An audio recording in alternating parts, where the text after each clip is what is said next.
Is Harry Potter a Christmas movie? I don't think I'm quite ready to tackle that debate, but what I am qualified to do is sit here and take a look at these 7 Christmases across the entire series and see how they stack up. Year 1, the Sorcerer's Stone, A tier, which is great because it kicks off the series, but it also might be an indicator that it's all downhill sledding from here. You gotta take into account that Harry's Christmases before this point were worse than receiving coal. Worse than having the Grinch steal all your toys. He was locked in a closet half his life. He basically had to watch through bars as his cousin Dudley the Rotund opened gifts and was showered with presents his whole life. Even though Malfoy tries to make it seem bad, being stuck at Hogwarts for Christmas is a godsend for Harry. Roasting marshmallows with his boy Ron by the fire, feasting till he can't eat another bite, and he actually gets presents. Multiple presents. I know, the ugly Weasley sweater seems kinda lame, but I'd love to get that if I was used to getting literally nothing every Christmas. But on top of that, an invisibility cloak? What 11-year-old boy would not love to have one of those? The ultimate gift. I mean, this is like me getting a Nintendo 64 in the 90s. It made me who I am today. And I'll challenge any of you to Smash or Mario Party any day of the week. Bring it. Dumbledore, you are one hell of a Santa. Again, zooming out, I get that this mirror is a little bit depressing for Harry, which is why I can't go quite to S tier with this Christmas. But if it's any comfort, he is actually enjoying the fact that he's seeing his family through this thing. It's like he gets to spend Christmas with them, even if it's just a reflection of his desires. Spoiler alert, it's the only Christmas where nothing bad happens, which for Harry is like Miracle on 34th Street. Year 2, Chamber of Secrets, rank B tier. Kinda contradictory for Malfoy to rag on Harry for staying behind at Hogwarts last year and then to stay behind himself this year, but this isn't an analysis of Malfoy, it's an analysis of how I think Harry's Christmases were perceived by Harry himself. And for Harry, more presents, another sweater, some fudge, a book about Quidditch, and a nice feather pen, he got to sing Christmas carols with Dumbledore and feast even more than the year before. But with the whole half the school petrified or in the sick ward and this whole air of Slytherin thing going around, it did kind of dampen the mood. I mean, the Chamber of Secrets isn't exactly holly and jolly. Harry did also have to spend part of this holiday chugging nasty Polyjuice potion and dressed like Goyle. And it's no time for dress up. I mean, this isn't Halloween, don't confuse the holidays.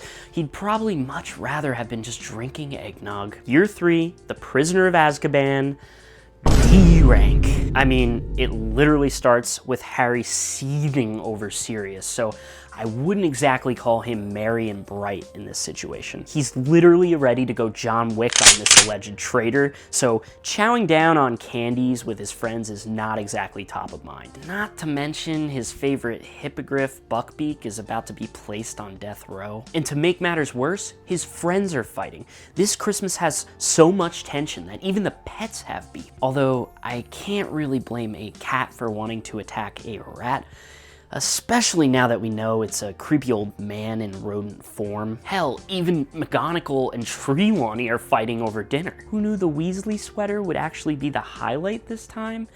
I mean, it could have been the Firebolt, the F1 racing equivalent of a broomstick, but that was confiscated thanks to Hermione. Even if it was just a precaution, really dissatisfying. I can't say that anything positive happened during this Christmas for him. Year 4, the Goblet of Fire, ranks C tier. Usually Christmas at Hogwarts is a little quiet, other than the Christmas feast at Christmas dinner, but this year, with the Triwizard Tournament in town, people are lining up like it's the hottest club in London. Decorations are better than ever, and people are going all out. And at first you're thinking, alright, if Harry's greatest negatives for this Christmas are having to learn how to dance, or maybe dealing with Rita Skeeter, maybe it's not that bad at all. However, from a teenage boy's point of view, having your crush reject you, it's a pretty big negative. For that matter, it is good-spirited to see everybody trying their hand at romance, even if most of them are failing, Hagrid included, though it doesn't end well for him. Hey, cuffing season at Hogwarts, shoot your shot. At least Harry doesn't have to go to the ball stag. Get it? Stag. but it's not like he's thrilled with his date either. A Christmas gift exchange with Dobby though, now that is special, even if it's just handmade socks. And of course, he does get a clue for the tournament from Cedric, but Harry feels pretty awkward for most of the holiday, and it's hard not to when your friends are feuding. Again, but at least nothing tragic occurs. And to be fair, if I was ranking this from Ron's point of view, it'd be filled with a lot more teen angst and despair. Year 5, Order of the Phoenix, B tier. The setting is not great. You're not at school with the usual Christmas vibes, and you're being haunted by disturbing visions connected to the Dark Lord. Then you're visiting Ron's father in the hospital ward. I mean, let's be honest, not candy cane sugarcoat this thing. It's pretty traumatic. And the other patients there, they're in disturbing shape too. But Charity this time of year is uplifting, and Arthur is on the bright side, getting better and improving his health. Harry, for the first time here, actually gets to spend Christmas with Sirius. And not just him, but his other friends and comrades too. And I know in the beginning it must be difficult to overhear people talking about you constantly, even arguing about you. But Harry may have been a little bit of a grump at this stage. Granted, it's okay, he was going through a lot, but the Christmas spirit, I think, helped bring him out of that. Sirius was pumped about hosting and decorating. The Christmas cheer spread faster than crumbs in Santa's beer. They went through every effort to make Grimmauld Place look nice and festive, even if it's kind of to the level of the Charlie Brown Christmas tree. The presents were solid too. The Defense Against the Dark Arts book is epic. The anti-theft wallet from Hagrid's pretty funny. And maybe Harry doesn't appreciate the fine arts, but Dobby's painting probably belongs hanging in the Louvre. All in all, this is probably the most real Christmas yet, and the most relatable.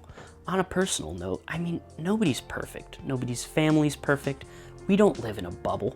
And when you get to the holiday season, life doesn't stop just because it's a festive time of year. It still keeps going, and you may be going through some hard stuff. That's what Christmas is for. Family to be around, eat together, lift each other up, and support each other. That's the Christmas spirit. I can't force my outlook into Harry's in this section, but I just thought I'd relate that to you guys, because it's how it makes me feel as the reader, and maybe Harry doesn't see it at the time, but for the reader, you do feel that experience. Year 6, The Half-Blood Prince, D tier. This year, it's Christmas at the Weasleys, and the vibes are just awful. It's wartime, literally. All of Harry's friends look like they've been through the ringer.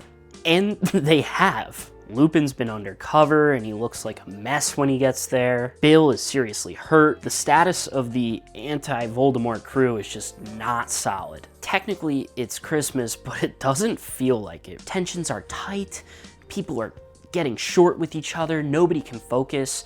Even Percy showing up, which should be kind of a good thing, but it's not because it's Percy, and he turns Christmas somehow into a LinkedIn meeting. Harry standing up to the Ministry of Magic may be the only positive takeaway, and it's like a slight positive. Maybe everybody's realizing, oh, we're almost adults now.